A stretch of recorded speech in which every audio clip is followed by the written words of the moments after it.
ውድ ጠለስ ሚዲያ ቤተሰቦች ሰላም ጤና ይስጥልን። ይህ በጠለስ ሚዲያ ባሳየ ደርቤ የሚቀርበው የካቲት 26 ቀን 2018 ዓ.ም የዘወትር ፕሮግራማችን ነው። በዛሬው ፕሮግራማችን ልዩ ልዩ መረጃዎችን፣ ወቅታዊ፣ ዕለታዊ ፖለቲካዊ አጀንዳዎችን ወደ እናንተ የምናደርስ ይሆናል። ስለዚህ የጠለስ ሚዲያ ሜምበር ሰብስክራይበር በመሆን ስቲከሮችን በማበርከት ፕሮግራማችንንም ላይክ፣ ሼር እያደረጋችሁ ለሌሎች በማጋራት እስከ ፕሮግራማችን ፍጻሜ ድረስ አብራችሁ ትቆዩ ዘንድ በአክብሮት ጋብዘን በቀጥታ ወደ ዕለቱ ፕሮግራም እናልፋለን።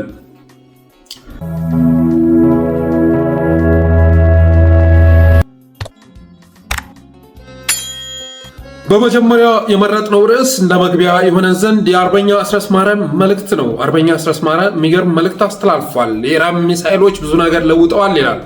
በሚሳኤሎቹ ምክንያት ኤምሬት የአየር ክልሏን በመዝጋቷ የአማራ ሕዝብ ላይ የድሮን ቦምብ ለሚያዘንቡ ወታደሮቿ ከዱባይና ከአቡዳቢ ደብረ ዘይትና ባህር ዳር ድረስ በአውሮፕላን የሚመጡ ትኩስ ምግቦች በጊዜው መድረስ አልቻሉም ይላል። ጀኔራል ሐሰንን ጨምሮ የኤምሬት ድሮን ተኳሾች እና ቴክኒሽያኖች ለሰሞኑ የኢትዮጵያ ምግብ መልመድ ግድ ሊሆንባቸው ነው። ወደ ሀገር ቆፍረ እንደሚባለው ወደ ቀናው የሚጓዘው የአብይ አህመድ ወራሪ ጦር ለሳምንታት ተጉዞ ከተከማቸበት የትግራይና የአማራ ክልል ድንበር አካባቢ በከፊል ተቀንሶ ወደ መሃል ሀገር ጉዞ ጀምሯል። በነገራችን ላይ አብይ ወደ ቆቦ፣ ሰቆጣ፣ ወደ ደባርቅ ኃይል ያጠራቀመው ሰሜኖች ከበው ሊያጠፉኝ ስለሆነ መከላከል አለብኝ ብሎ እንጂ አቅዶ ያደረገው ስምሪት አይደለም። በዚህ አጋጣሚም እያስፈራራ ሽምግልና ሊቀመጥ ነበር፣ ግን ሰሚ ጠፋ። አሁን ከብርኮ የተረፈውን ሰራዊቱን እያንከራተተው ነው። ሰውየው ሀገርና ኮሪደር፣ ሰራዊትና አራዊት ተምታቶበታል። አሰብም ወደ ሐሳብ ተለውጧል። የቀይ ባህር ምኞትም እንደ ጉም ተኗል። ጌታቸው ረዳ፣ ደመቀ ዘውዱ፣ ሜላታ ኃይሉና አገኘሁ ተሻገር የተባሉ አገልጋዮቹን በአንድ መዝገብ ልደታ ከፍተኛ ፍርድ ቤት ላይ ያገናኘው አብይ አህመድን አምኖ የሚከተል ሁሉ እጣ ፈንታው መክሸፍ ብቻ ነው ይለናል አርበኛ አስረስ ማረ። ከዚህ በፊት እንግዲህ በጠለስ ሚዲያ የአብይ አህመድን አየር ኃይል የዩናይትድ አረብ ኤምሬትስ አብራሪዎች ተቆጣጥረውታል። ይርማ መርዳሳ ሳይሆን የሚያዝበት የዩናይትድ አረብ ኤምሬትስ አብራሪዎች ናቸው በማለት ወደ እናንተ አንድ ፕሮግራም አጥሰን ነበር። ዛሬም አርበኛ አስረስ ማረ ያረጋገጠልን ይህንኑ ነው። ሌላው አብይ አህመድ ወደ ቦርደር አካባቢ፣ ወደ ድንበር አካባቢ በተለይ ደግሞ ወደ ሰሜን ማለት ነው ሰራዊቱን ሲያጓጉዝ የከረመው ይመጡብኛል የሚል ስጋት ስለተሰማው ነው። የአብይ አህመድ የ2018 እቅድ ኤርትራና ህወሓት ላይ ሲፎክር ከርሞ ወይም ህወሓትና ሻዕቢያ ላይ ሲፎክር ከርሞ ኢዜማንና አብንን በምርጫ መዘረር ነው እያልኩ በተደጋጋሚ ስናገር ነበር። አሁን ላይ ሰራዊቱን ቀንሶ ወደ መሃል ሀገር ማጓጓዝ መጀመሩ እየተሰማ ነው። ስለዚህ ማደናገሪያ ነው፣ ማምታቻ ነው። አብይ አህመድ የፈለገ ተአምር ቢሆን አብሶም ኤርትራ ላይ አያስበውም ጌታዬ። ሰሞኑን የሱዳን ድሮኖች በየአቅጣጫው አጸፋ እየሰጡት ነው። ከዚህ ጋር በተያያዘ የሱዳን አምባሳደሩን ጌዲዮን ጢሞቴዎስ ጠርቷል፣ በቢሮው ጠርቶ አነጋግሮታል። እና ለዚህ ምክንያቱ ደግሞ ሱዳኖች ክስ ሲያቀርቡ ነበር። ከኢትዮጵያ የሚነሱ ድሮኖች እየደበደቡን ነው። ስለዚህ ሉዓላዊነታችንና የህዝባችንን ደህንነት ለመጠበቅ አጸፋ ለመስጠት እንገደዳለን ብለው ነበር። አንም በተናገሩም ማግስት ለተከታታይ 2 ቀናት የድሮን ድብደባ አካሂደዋል። ስለዚህ እኛ በአሶሳ ቤኒሻንጉል የሰጠነው የጦር ቤዝ የለም። ማሰልጠኛም ጣቢያ ለአርኤስኤፍ አልሰጠንም።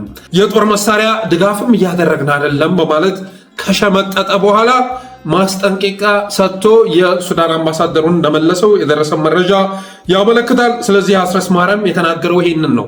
ወደ ድንበር ሲያጓጉዝ የከረመውን ሰራዊት አሁን ላይ መልሶ ወደ መሃል ሀገር እያጓጓዘ መሆኑን የሚገልጽ መረጃ ነው ያወጣው። ያም ቢሆን ግን የቀጠናው ኃይሎች መምጣታቸው የሚቀር አይደለም። አብይ መሄዱን ቢተው፣ አብይ እቅዱን ቢሰርዝ እንኳን ወደ ሰገባው ላይ መለስ የተመዘዘ ጎራዳ አለ ጌታዬ።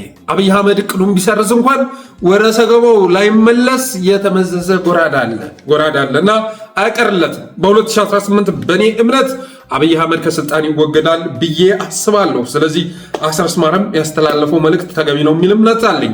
ከሰሞኑን በአርበኛ አስረስ ማረና በአርበኛ ማረሸት ላይ ሰፊ ዘመቻ ተከፍቷል። ተከበቡ፣ ምን ተባሉ የሚል በስኳድ አማካኝነት እየተነዛ ይገኛል። ስኳድን ሁሌ የምፋለመው በሚዲያ የምተቸው የአማራን ዋናዎች እነሱ ጋር ሲሳፈጥ ስለማይ ነው። እነሱን ዝቅ ለማድረግ አማራ ልጅ እንዳይወጣለት አማራ ጠባቂ እንዳይኖረው እልፍ አላፍ ባንዳ እነሱ ለሆዱ የገበረ ባንዳ ለመፍጠር የሚተካ ቡድን በመሆኑ የተነሳ ነው።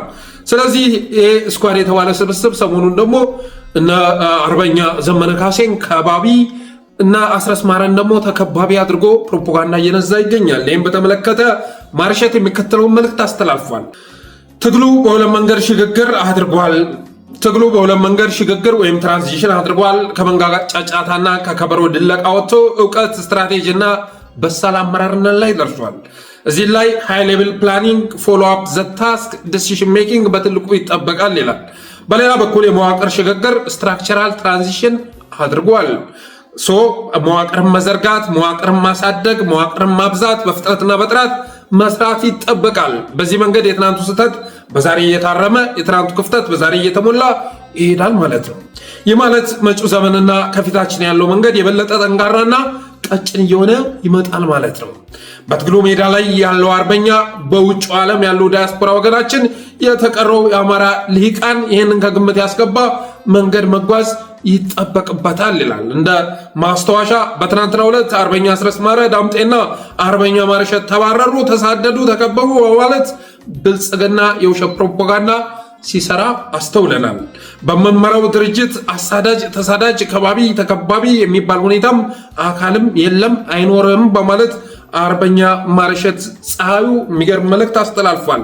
ስለዚህ የሰሞኑ አልዋልታ ስኳድ የፈጠረው መሆኑ መታወቅ አለበት። በአሁኑ ሰዓት ላይ ከአማራ ትግል ማፈንገጥ የሚፈልግ ኃይል ለብልጽግና መገበር የሚወድ ነው። ልክ እንደነ ማስረሻ እንደነ ኮሎኔል ፈንታ ሁሉ ብልጽግና ጉያ ውስጥ መግባት ያልፈለገ ኃይል ከአፋብን ሊለይ አይችልም። ይሄን ደግሞ ተሸጋግረው ድርጅት መስርተዋል። ይሄ ድርጅት እንዲመሰረት ደግሞ አሁን ላይ ተከበቡ የሚባሉት አርበኞች የአንበሳውን ድርሻ እንደነበራቸው የሚዘነጋ አይደለም። በተረፈ ግን የብልጽግና አጀንዳ ተቀባይ መሆን ተገቢ አይደለም። አፋብን ሚዲያዎች ላይ ሊሰራ ይገባል። አጀንዳ ተቀባይ ሳይሆን አጀንዳ ሰጪ መሆን ይገባዋል። አሁን በብዙ ነገሮች መቼም የቅድ የፕላን ጊዜ ነው ተብሎ ነው እንጂ ትግሉ መጓዝ ባለበት ፍጥነት እየተጓዘ አይደለም። ብልጽግና ወደ ምርጫ ሊገባ 2 ወር ቀርቶታል። ስለዚህ ትናንት አፋር ላይ የሚገርም ነገር መሰራቱ የሚዘነጋ አይደለም። በተመሳሳይ መልኩ አማራ ምድር ላይ የአፋሩን ተሞክሮ ካላስፋፋን በአደንና ብልጽግና እንደገና አማራ ክልል ላይ ተመርጠው ህጋዊ ነን ብለው 5 ዓመት ሲቀጥሉ ልናይ እንችላለን። ስለዚህ ይህን በተመለከተ የጋራ ፕላን መውጣት ያስፈልጋል። ከዚህ ጋር በተያያዘ አፋብን ከተመሰረተ ጊዜ አንስቶ ዘመቻ አንድነት፣ ዘመቻ አፋብን ይታወጃል ብሎ በጉጉት የሚጠብቀው ስፍር ቁጥር የለውም እና አይ ቲንክ የዝግጅት ጊዜ ላይ ናቸው ብዬ አስባለሁ። ግን አስፈላጊ ነው። በሚዲያውም በሁሉም ዘርፍ ይህን አገዛዝ የመታገል ስራ ያስፈልጋል። ይህ አረመኔ አገዛዝ ያለምንም ጫጫታ ህዝባችንን እያወደመው ነው። ትናንትና በጎጃም በተፈጸመ የድሮን ጥቃት በኬንዳ ተጠቅልለው ሲቀበሩ የታዩ ወገኖቻችን ቁጥር ስፍር ቁጥር የለውም። በአርሲ በተለያዩ ከክልሉ ውጭ ባሉ አካባቢዎች የሚፈጸምበት ጥቃት አንሶ በክልላችንም ያለምንም ጫጫታ ያለምንም ተቃውሞ አብይ አህመድ በፈለገው ሰዓት በድሮን እየደበደበን ነው። ስለዚህ ይህን አገዛዝ ለማስወገድ ደግሞ ከተቻለ ከቀጠናው ኃይሎች ጋር ካልተቻለ ደግሞ የብቻን ዘመቻ አውጆ መንቀሳቀስ ያስፈልጋል።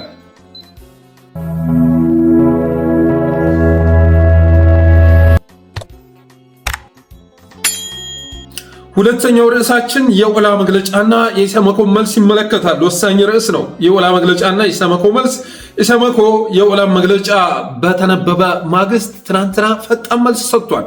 እንግዲህ ከሁለት ቀን በፊት ማለት ነው ኦላ ባወጣው መግለጫ በምስራቅ አርሲ የተፈጸመውን ጥቃት አውግዞ ጥቃቱን የሚፈጽመው ግን ህዝብን ከህዝብ ክልልን ከክልል ጋር ታጣቂን ከታጣቂ ጋር ፖለቲከኛን ከፖለቲከኛ ጋር በማጋጨት በመከፋፈል ስልጣን ላይ መቆየት የሚፈልገው አገዛዝ ነው በማለት እቅጩን ተናግሯል ኦላ። እና ይሄ ድንቁርና ተግባር ደግሞ በገለልተኛ ወገን ሊጣራ ይገባል። እኔ ከዚህ ጥቃት ጋር ንክኬ የለኝም፣ አገዛዙ ነው ጥቃቱን የሚፈጽመው። ልክ በሌሎች አካባቢዎች እንደተደረጉ ጥቃቶች ሁሉ አሁንም በገለልተኛ አካል እንዲጣራልኝ ይጠይቃለሁ በማለት በጽኑ አውግዟል። ከዛም ባለፈ ደግሞ የኦሮሞ ህዝብ ከሌላው ተነጥሎ የሚኖር ህዝብ አይደለም፣ ከወንድሞቹና ከወገኖቹ ጋር በማጣላት የሚገኝም ፖለቲካዊ ትርፋማነት የለም በማለት ከወትሮ የተለየ መግለጫ አውጥቶ ነበረ። ያ መግለጫ በወጣ ማግስት ብርሃኑ አሎሎ እየተንተከተከ ወደ ሚዲያ ወጥቶ አንተ ነህ ጥቃቱን የፈጸምከው ብሎታል። በሐዘናችን እንሳቅ እንጂ በሐዘናችን እንሳቅ። የኢሰመኮ ኮሚሽነር ተብሎ የተቀመጠው ሰውዬ የኢትዮጵያ ሰብአዊ ጥሰት ኮሚሽነር ሆኖ ምንም ሳያጣራ የኦላ መግለጫ በወጣ ማግስት ጋዜጠኞችን ጠርቶ ጥቃቱን የፈጸመው ኦላ መሆኑን አረጋግጫለሁ የሚል መግለጫ ሰጥቷል። እኔ የብልጽግና ሰዎች እንኳ በዚህ ልክ ስሜታዊ ሆነው በዚህ ልክ ስሜት ተጭኗቸው እንደዚህ አይነት ጥሰት ይፈጽማሉ ተብሎ አይታሰብም። ለማጣራ ጊዜ ያስፈልጋል እኮ ቢያንስ እንኳ የኦላ መግለጫ ከወጣ በኋላ ባያጣራ እንኳን ስለሚታወቅ ማለት ነው። የምታጣራው እኮ ገዳው ሳይታወቅ ሲቀር ነው። ኢሰመኮን ያመጣው እኮ ይህን ብርሃኑ አደሎን ያመጣው ዶክተር ዳንኤል በቀለ መፈጽማቸውን ጥፋቶች መፈጽማቸውን ጥቃቶች እያጋለጠ ስላስቸገረኝ ትሸፋፍንልኛለህ ተብሎ ይህንን ተግባራዊ ለማድረግ ተፈራርሞ ነው የመጣው። ብርሃኑ አደሎ ወደ ስልጣን የመጣው አብይ አህመድ የሚፈጽመውን የመብት ጥሰት በንጹሃን ላይ የሚያደርሰውን ጉዳት እንዲደብቅ ነው። ይህንን ተስማምቶ ነው የመጣው። ስለዚህ የሚታወቅ ስለሆነ ጥፋቱን የሚፈጽመው ማጣራት አያስፈልግም። ያም ሆኖ ግን 2-3 ቀን ቆይታ ባደረኩት ምርመራ መሰረት ጥቃቱን ያደረሰው ጭፍጨፋውን ያደረሰው ኦላ ነው ብለህ መግለጫ ልታወጣ ትችላለህ። ብርሃኑ አደሎ ግን ወዳው ውሎ ሳያድር በንደት ነው ወደ ሚዲያ ወጥቶ ጥቃቱን ያደረስከው አንተ ነህ በማለት አውግዞታል። ይህም በተመለከተ ካሳ አንበሳው የሚገርም መልእክት አስተላልፏል። አጭር ስለሆነ ላንብብላችሁ። አርሲ ውስጥ የኦርቶዶክስ እምነት ተከታዮችን እየበላ ያለው ካሊጉላ አህመድና ሽመልስ አብዲሳ ያደራጁት ገዳይ ቡድን ነው። እዚህ ላይ ብዥታ ካላችሁ ሰዎቹን ገና አልተረዳችሁምና መከራችሁ ይቀጥላል ይላል። ይህን የኦርቶዶክሳውያን ግድያ በተናጠል መመልከት አደገኛ ነው። ይህ ግድያ የአንድ ትልቅና አደገኛ ፕሮጀክት አካል ነው። የሃይማኖት ግጭት የካሊጉላ መሳቢያ ውስጥ ተቀምጦ ጊዜውን እየጠበቀ ነው። አሁን መንገዱ እየተጠረገ ነው። የአርሲው ግድያ የመንገድ ጠረጋው አካል ነው እያልኩ ነው። ሂደቱ ምን ይመስላል? የካሊጉላ አህመድ ጥብቅ ወዳጅ የሆኑ ሙስሊሞች አወዛጋቢ በቀጥታና በተዘዋዋሪ የኦርቶዶክስ ቤተክርስቲያንና ተከታዮቿን የሚያጠለሽ አስተያየት በተለያየ መገናኛ ብዙሃን እንዲሰጡ ይደረጋል። አህመድን ጀበል የእስልምና ምክር ቤቱን የሚያሽከረክረውን የሃጂ ቱፋ ምክትል ሙጅብ አሚኖ፣ አብዱ ጀሊል አሊ የዚህ ቡድን ፊት አውራሪዎች ናቸው። ከላይ የተጠቀሱትና የነሱ ቡድን አባላት ዘለው ሲናከሱ፣ በሌላ በኩል ያለው ምዕመን ይቆጣል። ይህን ጊዜ ካሊጉላ አህመድ የራሱን ገዳይ ቡድን ወደሆኑ አካባቢዎች ልኮ ኦርቶዶክሳውያንን ይገላል። ዜና ሲሰማ ጀበል አሚኖ፣ አሊ ወዘተ ላይ ጣት ይጠቆማል። እነዚህ ሰዎች ግለሰብ አይደሉም። እነሱ ላይ ለሚሰነዘረው ትችትና ወቀሳ መልስ የሚሰጥ የእምነት ተጋሪ መንጋ አላቸው። መንጋው መልስ ይሰጣል። መዘላለፍ፣ መዛዛት ይከተላል። በመጨረሻ ማንም ሊቆጣጠረው የማይችል ግጭት ያዋልዳል። ካሊጉላ ራሱ የሚያስበው ሁለቱን ትልልቅ ሃይማኖቶች አፋጦ ስልጣን ላይ ለመቆየት ብቻ ነው የሚያስበው።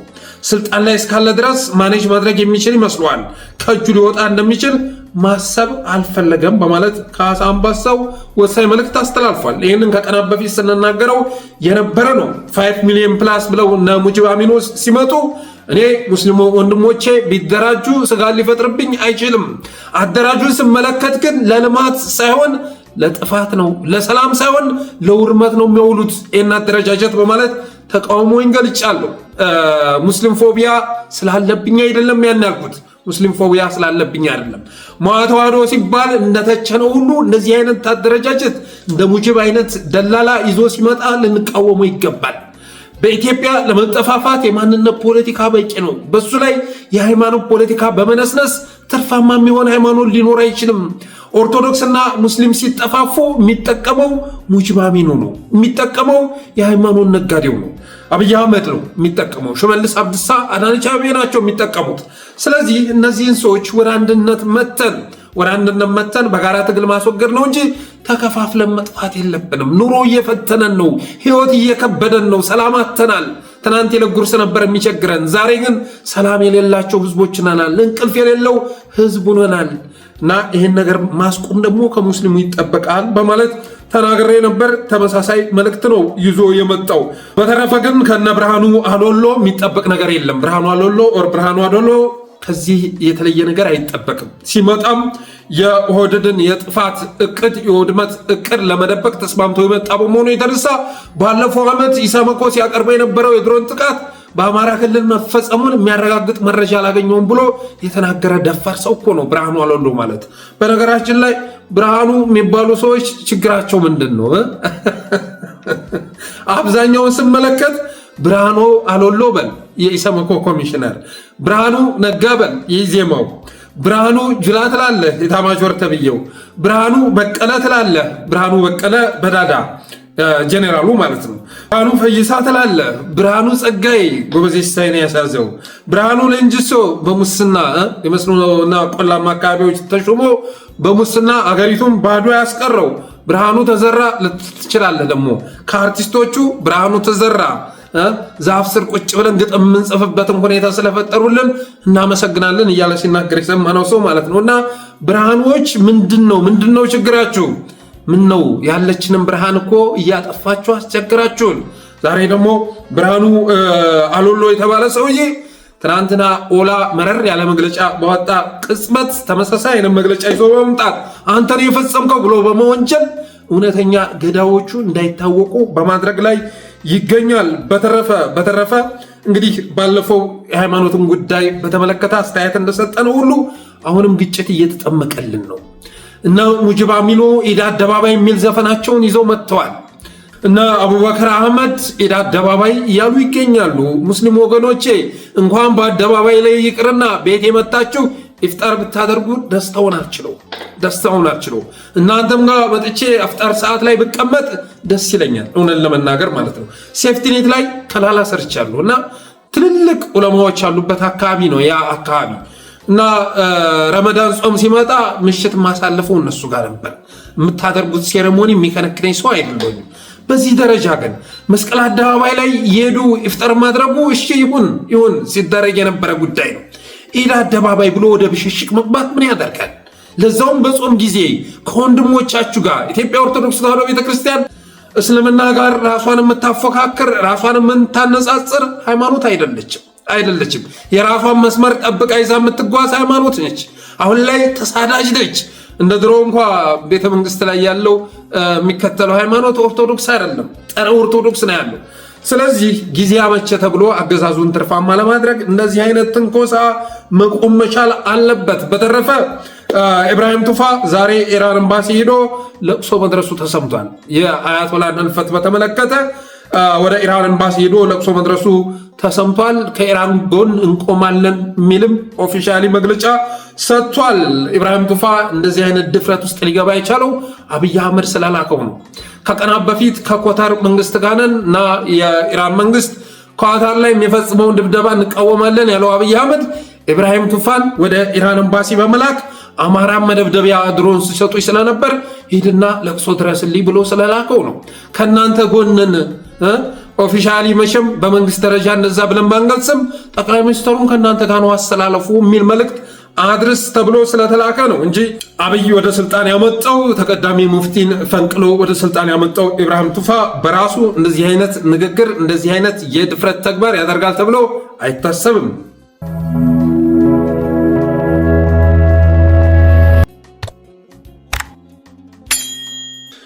ሌላው አጫጭር መረጃዎች በናዝሬት ከተማ በገንዳራና በመሳሰሉት አካባቢዎች ላይ በመሳሰሉት ሰፈሮች ላይ የአማራ ተወላጆች ቤት ሲፈተሽ ማህደሩን ለጠለስ ሚዲያ የደረሰው መረጃ ያመለክታል። በናዝሬት ከተማ በገንዳራ በተለያዩ የአማራ አካባቢዎች ተብሎ በተለዩ ሰፈሮች ውስጥ የአማራ ተወላጆች ቤት ሲፈተሽ አድሯል። እያለፉ ማለት ነው። አማራዎች የሚኖርባቸውን ቤት ሲፈትሹ አድረዋል።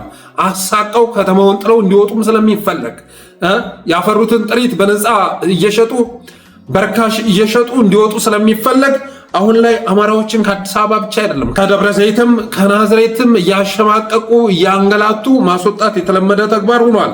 በትናንት ፍተሻ አንድ ሴት 50 ግራም ወርቅ ይገኝባታል። ቤቷ 50 ግራም የጆሮ የመሳሰለ ወርቅ ይገኝባታል እና ያንን ወርቋን ሊወስዱባት ሲሉ 200 ሺህ ብር ጉቦ ከፍላ ማስመለሷን እንደዚሁ የመረጃ ምንጮቻችን ገልጸዋል። በደጉ ጊዜ የገዛችውን ወርቅ ሳጥን ውስጥ ሲከፍቱ ቁም ሳጥን ውስጥ ያገኙታል እና አፈፍ አድርገው እስኪጣራ ድረስ ጣቢያ ይቆያል ተብሎ ሊወስዱባት ሲሉ እንደገና ሌላው በጎን ይመጣና የተወሰነ ብር ሰጥተሽ ተደራደሪ ተብላ 200 ሺህ ብር ከፍላ ወርቋን ማስመለሷን የደረሰ መረጃ ያመለክታል። እና መቼም ኢትዮጵያውያን በታሪካቸው እንደዚህ አይነት አገዛዝ አይተው አያውቁም። እንደዚህ አይነት ሌባ እያደራጀ በየቤት የሚልክ ያለ ሀብት ከለየ በኋላ የሚያዘርፍ አገዛዝ በታሪካቸው አይተው አያውቁም።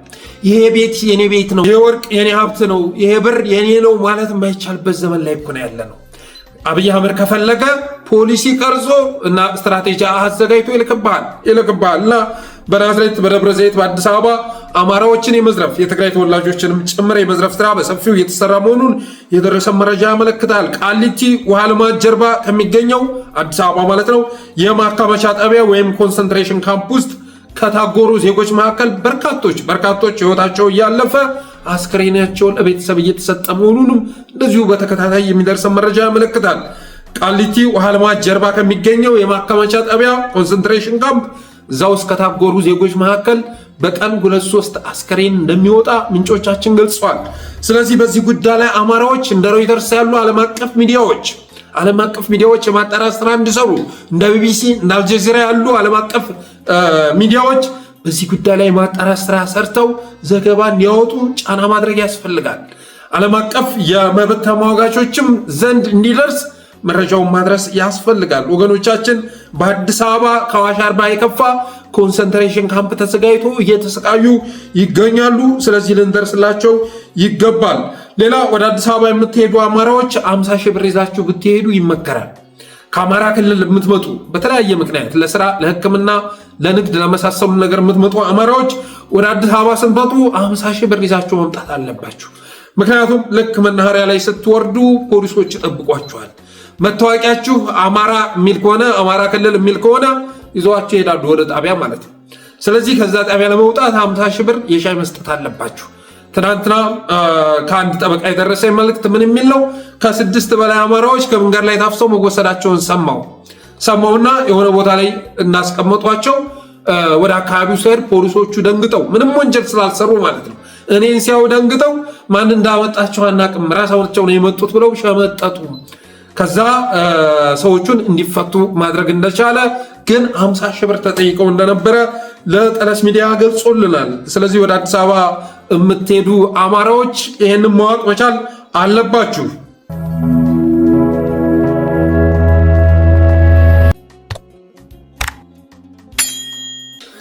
ሌላው በወልቃይት ዛሬም የድጋፍ ሰልፍ ተካሂዷል። በየቀኑ ሆኗል። ብልጽግና የድጋፍ ሰልፍ የሚያገኝበት ቦታ ወልቃይት ሁመራ ሆኗል። ጌታዬ አምቦ ላይ እንኳን እንደዚህ አይነት ድጋፍ የለም። አጋሮ ላይ፣ ጅማ ላይ አብይ አህመድ በርካታ ልማት ሰርቼለታለሁ የሚለው አጋሮና ጅማ ላይ እንኳን እንደዚህ ሰልፍ ሲካሄድ ታይቶ አይታወቅም። ዛሬም በተመሳሳይ መልኩ ወልቃይት ላይ ሰላማዊ ሰልፍ ተካሂዷል። ይህም በተመለከተ ጠዋት ተነስተን በፌስቡክ አስተያየታችንን ስንሰጥ ነበር። ብዙ ጫጫታም ተፈጥሯል። እኔ በዚህ ልክ መቼም የሰልፊሽ ፖለቲካ በአማራ ትግል ውስጥ ይከሰታል ብዬ አስቤ አላቅም። የመጨረሻ የሰልፊሽ ፖለቲካ እኔ የህወሓትንም ፖለቲካ አይቻለሁ፣ የስልጤ ፖለቲካል ኤሊትንም ፖለቲካ አይቻለሁኝ፣ የኦህዴድንም ፖለቲካ አይቻለሁ። የወልቃይት ይለያል፣ የምር በጣም ይለያል። ይህን ስል ለምን አላገዛችሁንም ለማለት አይደለም። በአማራ ጥያቄዎች ላይ እንዴት እንደሚረማመድበት ስተው፣ የአማራን ጥያቄዎች እንዴት እንደሚንቃቸው ስተው፣ እንቶኔ ስማቸውን አንጠራም አማራውን እንዴት እንደሚንቁት ስትረዱ ትገረማላችሁ። በጣም ነው የምትገረሙት። በጣም በዚህ ልክ ሰልፍሽ መሆን የሚቻለው እንዴት ነው? ያንን ግዙፍ የአማራ ህዝብ በዚህ ልክ መናቅ የሚቻለው እንዴት ነው ትላላችሁ? እስኪ ከሳምንት በፊት የተደረገው ሰልፍ አይበቃም? እንደገና ዛሬ ምን የሚሉት ሰልፍ ነው?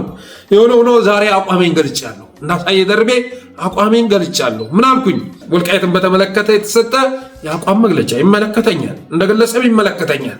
በወልቃይት ላይ የራሴን አቋም ሳራምድ የነበርኩ ሰው እንደመሆኔ መጠን የወልቃይት ጥያቄ መላው አማራ ጥያቄ እንዲሆን የአቅሙን እንዳበረከተ አንድ ግለሰብ የወልቃይት ጉዳይ ይመለከተኛል እና ከብዙ ሀሳብ በኋላ አውርጄ የሚከተለውን የአቋም መግለጫ አውጥቻለሁ። ፌስቡክ ላይ ያጋራሁት ነው። ወልቃይትን በተመለከተ የተሰጠ የአቋም መግለጫ እንደ አንድ አማራ ያሉኝን ጥያቄዎች ሊጋሩኝ ሲገባ አሽቀንጥረው ጥያቄዎችን ሲወረውሯቸው ስላየው፣ ወንድሞቼ የተሰውለትን የህልውና ትግል የውክልና ነው ብለው ሲያጣጥሉት ስለሰማው፣ ላስወግደው የሚፈልገውን አውዳሚ አገዛዝ ጠቃሚ ብለው ሲያንዘፋዝፉት ስለተመለከትኩ ላስወግደው የሚፈልገውን አውዳሚ አገዛዝ ጠቃሚ አገዛዝ ብለው ሲያንዘፋዝፉት ስለተመለከትኩ ባሳለፍናቸው ጊዜያት ወልቃይት ለአማራ አደጋ ካልሆነ በስተቀር ጸጋ ሲያስገኝለት ስላላየው በዚህ ጉዳይ ላይ ልንከራከር እንችላለን። ወልቃይት ለአማራ ጸጋ ሆኖታል የምትል ካለ ልንከራከር እንችላለን። የትኛው ሚዲያ ላይ ቀርበን ማለት ነው። ያመጣውን አደጋ በዝርዝር እነግርሃለሁ። ለአማራ ያስገኘው አንድ እንኳን ጸጋ ካለ ግን አንተ ትነግረኛለህ። አብረን የምንታገልለት አንድ እንኳን የጋራ አጀንዳ እንደሌለን ስለተረዳው እዛ አካባቢ ላይ ካለ ፖለቲካል ኤሊት ጋር አብሬ የምቆምበት አብረን የምንታገልለት አንድ እንኳን የጋራ ጥያቄ እንደሌለን ስለተረዳው ሌላውን ተውትና ጥያቄውን ተውትና ጠላታችንም የተለያየ መሆኑ ስለተረዳው እኔ መጨረሻ መወገድ አለበት ብዬ የማስበው ህዝቤን እየወደመ ነው፣ ወገኔን እየገደለ ነው፣ አገሬን እያፈረሰ ነው ብዬ የማስበው አገዛዝ በእነሱ ዘንድ አገር አዳሽ ተብሎ አገር እየቀየሰ ያለ ተብሎ የሚሞገስ በመሆኑ የተነሳ ከዛም ባለፈ ይህን አገዛዝ ያመጣ ነው እኛነን ተባለ እኮ እኛነን ተባለ። ይህን አማራን የሚገል ትግራይና አማራን የሚያገዳድል ባለፉት 7 ዓመታት ከ3 ሚሊዮን በላይ ህይወት የቀረጠፈ አገዛዝ ወደ ስልጣን ያመጣ ነው እኛነን ተባለ እኮ። የወልቃይት ጠገዴ ትግል ወደ ስልጣን ያመጣው አገዛዝ ነው ተባልን። ጌታዬ ተፎከረበት እኮ ተኮራበት። እኛን ያዋረደውን አማራን መቀመቅ ውስጥ እያስገባ የሚገኘው አገዛዝ እኛንን ያመጣ ነው ተብሎ ተሸለለበት። ስለዚህ በዚህም የተነሳ የወልቃይት ኮሪደርም ሆነ ምድር ለኦህዴድ እንጂ የአማራ አለመሆኑን ስለተገነዘቡ ወልቃይት በፌዴራል እንዲተዳደር መስማማታቸውን ስላወቅኩ እና እዛ አካባቢ ባለው ኃይል በአመራርነት በተሾመው ኃይል አካሄድ እጅግ በሚያሳፍር ሁኔታ ስለተሸወርኩ ከበቂ በላይ ስለተሸወርኩ ከባዕደን የባሱ ባዕደኖች ሆነው ሳለ እነሱን ከፍ ከፍ እያረኩ ሌሎችም እንዲሸወዱ ስላደረጉ ከዚህ በኋላ የወልቃይት ጥያቄ ወደ ትክክለኛ መስመሩ እስኪመለስ ድረስ እንደ አንድ አማራ ከትግል ጥያቄዎቼ ዝርዝር ውስጥ ያስወጣሁት መሆኔን እገልጻለሁ። ምክንያቱም አሁን ላይ የአማራ ጥያቄ ሊሆን ይቅርና ለአማራው ጥያቄ ሆኖ መከሰት ጀምሯል። ጌታዬ በእኔ ጥያቄ ላይ እየተረማመደ ነው። ቀይ መስመር አለኝ። ያ ቀይ መስመር ለኦህዴድ ያለህ አመለካከት ምን ይመስላል የሚል ነው። ለኦህዴድ ያለህ አመለካከት ምን ይመስላል? ትናንትና እኮ ህወሓትን የነሱን እንትን ተቀብለን ህወሓትን እኮ ከሚፈልጉትም አልፈን ደም ተፋሰስን። አብይ አህመድን ስልጣን በሚያጸና መልኩ የኦህዴድን ስልጣን በሚያጸና መልኩ ስንት ዙር ተገዳደል። እነሱ የሚፈልጉት ይሄንን ነው። አሁንም ከዛ ጋር ሊያታኩሱን ነው የሚፈልጉት። ድራማ ሊጫወቱብን ነው የሚፈልጉት። አብይ ወደ ሰሜን ያስጠጋውን ሰራዊት አሁን እየመለሰ መሆኑ ተሰምቷል። ሲያቅራራ ሲፎክር ከርሞ እየመለሰ መሆኑ ተሰምቷል። የቀድሞ የአርበኛ አስረስ መረራ መልእክትም ያስተላልፈው ይሄንን ነው። ስለዚህ በወገኔ ላይ እየቀለዱ እያሾፉ በመሆናቸው የተነሳ ቀይ መስመር ብዬ ያስቀመጥኩትን የኦህዴድ ጉዳይ እኔ ባላንጋራ ምለውን ባልንጀራ ብለው ሲቀበሉ ስላየው ለጊዜው የእነሱንም ጥያቄ መጋራቴን አቁሜያለሁ። ወደ ትክክለኛ መስመር እስኪመጡ ድረስ ሲፈልጉ ክልል ሲፈልጉ ወልቃይቴ፣ ሲፈልጉ ጎንደሬ፣ ሲፈልጉ አማራ፣ ሲፈልጉ ኢትዮጵያኒስት ተቀለደብን። አይገርማችሁም? ተሾፈ። እንደ ጉዳይ ተሾፈው እኮ በዛ ሰውዬ ልክ አማራን ማታለል የቻለ ፖለቲከኛ በፍጹም ልታገኝ አትችልም። በፍጹም ማለት ነው። ጀግናዬ ብለህ ስትቀበለው ህዝቡን ደግሞ የሌለ ዝቅ አድርጎ ጫማው ስር ያስቀመጠ አመራር፣ ጀግና ስትለው ከፍ ከፍ ስታደርገው የመጨረሻ የአማራን ህዝብ ያዋረደ አመራር ተከትዬ ሰለሜ አልልም በማለት ዛሬ አቋሜን ገልጫለሁ። የአቋሜ ግን ሊቀጥል የሚችለው ወደ ትክክለኛ መስመር እስኪመለስ ድረስ ነው። እንደ ድሮ በሀቅ ስትታገል የትግል አካል ሆናለሁ። ከዛ ባለፈ ግን የወልቃይትን ጥያቄ እያመጣ አማራና ትግራይ ማገዳደያ የኦህዴድ መፈንጫ የምታደርግ ከሆነ ከኦህዴድ ጎን ከተሰለፍክ እኔ አንተ አካባቢ ላይ እንኳን የሀገር ውስጥ ኃይል ይቅርና ጣሊያን መጥቶስ ቢወረው ምን አገባኝ? እኔን ኦህዴድ እንዲወረኝ ይሁንታን ከሰጠህ አማራ ክልል ላይ መጥቶ በድሮን እየደበደበ እንዲረግጠኝ እንዲገዛኝ ከፈቀርክ እኔ እስቲ አንተ ጥያቄ ገደኛል እንዴ? ማንስ ቢመራ ማንስ ቢገዛ ግድ ይሰጠኛል እንዴ? ግድ አይሰጠኝም። ቁጭ ነው የምንናገረው። በዚህ ጉዳይ ድርድር የለም ጌታዬ። እስካሁን ድረስ ተቀለደ። በህዝብ ህይወት ላይ ነው፣ ስለ ህዝብ ህይወት ነው እያወራን ያለ ነው። አማራ ህዝብ ጥሪቱን ሀብቱን አጣ፣ ደህየ። ለጥቂቶች ስኬት ሲባል ለጥቂቶች ሀብት ሲባል ከዚህ በላይ ዋጋ መክፈል የለበትም። አስባችሁታል? መላው አማራ ቤተክርስቲያን ሄደው እናቶች እባክህ አምላክ ሆይ ከዚህ ስራ አገላግለን እያሉ ሙስሊም እናቶቻችን መስጂድ ውስጥ ሄደው የሚጸልዩትም የሚሰግዱትም ስለዚህ ነው። ከዚህ አገዛዝ እባክህ ሀገራችንን አትርፍልን፣ ድህነቱንም አልቻልነውም፣ የሰላም እጦቱንም አልቻልነውም እያሉ እናቶች በሚጸልዩበት ወጣቶች ህዝባችንን ከዚህ አገዛዝ ረገጣ እና ባርነት እናወጣለን ብለው በየቦታው ደማቸው በሚፈስበት ሰዓት ላይ የአብይ አህመድን ፎቶ ተሸክመ ወደ ከፍታ ተወስተናለህ የሚል ኃይል ጋር ተሰልፌ የእሱን ጥያቄ ማቀነቀን የዋህ አይደለሁም። ስለዚህ ዛሬ አቋሜን ገልጫለሁ። ይህ አቋሜም እነሱ አቋማቸውን እስኪቀይሩ ወደ ትክክለኛ መስመር እስኪመጡ ድረስ የሚቀጥል ይሆናል።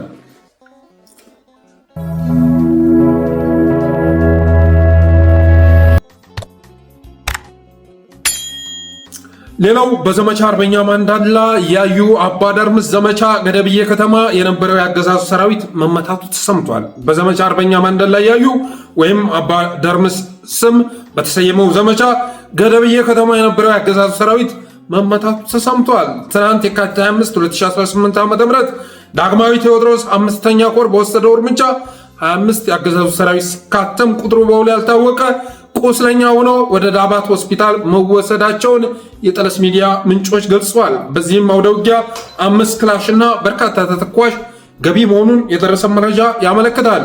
ሌላው የደጋው መብረቅ ኮር በአንሻ ሰይድ ክፍለ ጦር በመቄት ወረዳ በሁለት ግንባር ዘመቻ ከፍቶ ነበር። በትናንትናው ዕለት የካቲት 25 ከቀኑ 7 ተኩል እስከ ምሽቱ 1 ሰዓት በተካሄደ አውደ ውጊያም አፋብን ከፍተኛ ድል ማግኘቱን የደረሰ መረጃ ያመለክታል።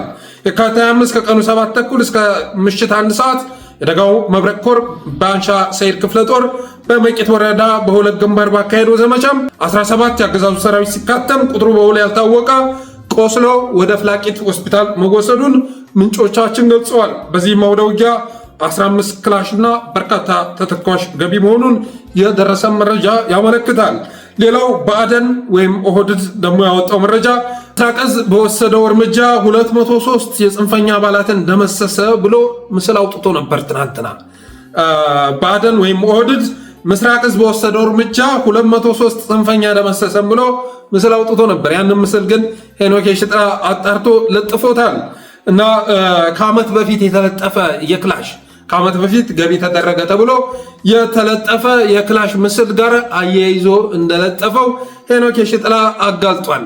ብአዴን ማለት እንደዚህ ነው። ኦህዴድ ማለት እንደዚህ ነው። ዜና እንኳ ሲፈጥሩ አንዳንድ ጊዜ እኮ ከግምጃ ቤት መሳሪያ አውጥተህ ደርድረህ ይሄ የተማረከ ነው ትላለህ። የዛሬ 2 ዓመት የለጠፍከውን ፎቶ ለጥፈህ በዚህ ዘመን ፎቶ ስትለጥፍ ጎግል ውስጥ አስገብቶ መቼ የተለጠፈ ነው ማን የለጠፈው ነው ተብሎ ማጣራት በሚቻልበት ዘመን እንደዚህ አይነት ፕሮፓጋንዳ መስራት በእጅጉ ያስገርማል። በተረፈ ለዛሬ ያለን ፕሮግራም ይህን ይመስላል። አብራችሁን ስለቆያችሁ በእጅጉ እናመሰግናለን። የጠለስ ሚዲያ ሜምበር ሰብስክራይበር በመሆን ስቲከሮችን በማበርከት ዝግጅታችንንም ላይክ ሸር እያደረጋችሁ ለሌሎች በማጋራት ጠለስ ሚዲያን አበረታቱ ብለን ዛሬ ዝግጅታችንን እንቋጫለን። እናመሰግናለን። ክበሩልን።